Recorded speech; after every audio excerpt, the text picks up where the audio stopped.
వీడు మా నాన్నని చంపాడు. వీడిని చంపకుండా నన్నెవరూ ఆపలేరు. వీడు మీ నాన్న చావుకి నీ చావుకి కారణం అయ్యొచ్చు, కానీ వీడిని శిక్షించడానికి చట్టం ఉంది. వీడికి శిక్ష పడేలా నేను చూస్తాను. నువ్వు రాధ శరీరాన్ని విడిచి వెళ్ళిపో. వీడిని చంపేంత వరకు నేను రాధ శరీరాన్ని వదిలిపెట్టి వెళ్ళను. నువ్వు అడ్డు తప్పుకో. నిన్ను రాధ శరీరంలోంచి ఎలా బయటికి తేలో నాకు బాగా తెలుసు. నీ బలం అంతా ఎంతైనా ఈ గేట్ లోపల. నువ్వు ఎంత ప్రయత్నించినా బయటికి వెళ్ళలేవు.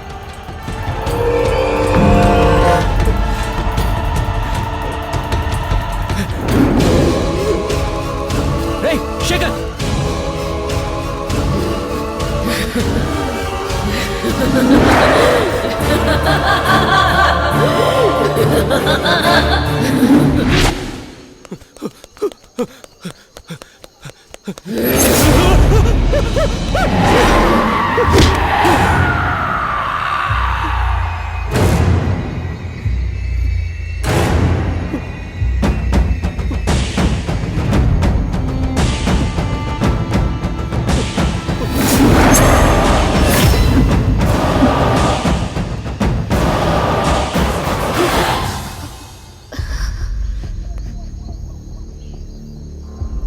విక్రమ్, ఏమైంది నాకు?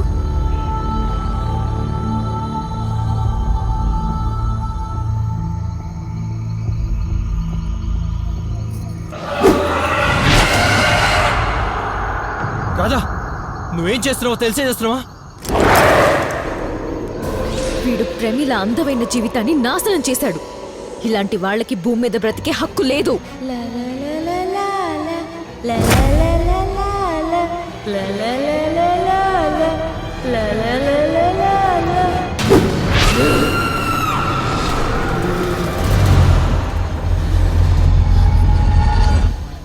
నువ్వున్నంత వరకు నాకు అడ్డు పడుతూనే ఉంటావు. ముందు నిన్ను చంపేస్తా.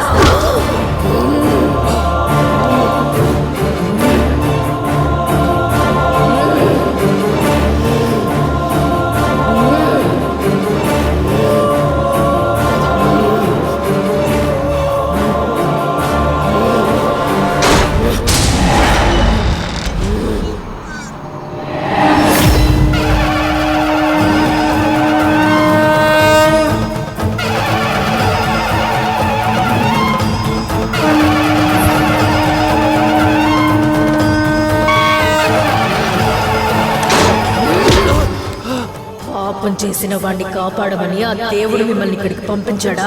పాపాలు చేసిన వాళ్ళని శిక్షించేది, పుణ్యాలు చేసిన వాళ్ళని రక్షించేది ఆ దేవదేవుడే. నువ్వెవరు, నేనెవరు? అయినా ఆ సర్వేశ్వరుని గురించి నీకేం తెలుసు? ఆయనెప్పుడు క్షమించాలని చూస్తాడే తప్ప ఎవ్వర్నీ శిక్షించడు. తప్పు చేసిన వాడిని క్షమించడానికి మీరు నమ్మే దేవుణ్ణి కాదు, పగపట్టిన ఆత్మని. నాది కథ కాదు, పొగతో రగిలిపోయే వ్యధ. నా దారికి అడ్డు రాకండి, అడ్డు తప్పకండి. యాయేనం వెత్తి హంతారం యచ్చైనం మన్యతే హతం ఉభౌతోన విచానితో నాయం హంతి నహన్యతే. ఆత్మ ఇతరులను చంపునని భావించువాడు, అది ఇతరులచే చంపబడునని భావించువాడు ఇద్దరూ అజ్ఞానులే. ఎందుకంటే ఆత్మ ఎవరినీ చంపదు, ఎవరిచేత చంపబడదని గీతలో గోవిందుడు చెప్పాడు. మనం చేసుకున్న కర్మల వల్లే మన పుట్టుకలు, మన చావులు ఉంటాయని తెలుసుకో. శత్రువుని చంపి పగ చల్లార్చుకున్న ఆత్మ శాంతించినట్టు ఏ చరిత్రలోనూ లేదు. పో, రాధదేహాన్ని వదిలిపో.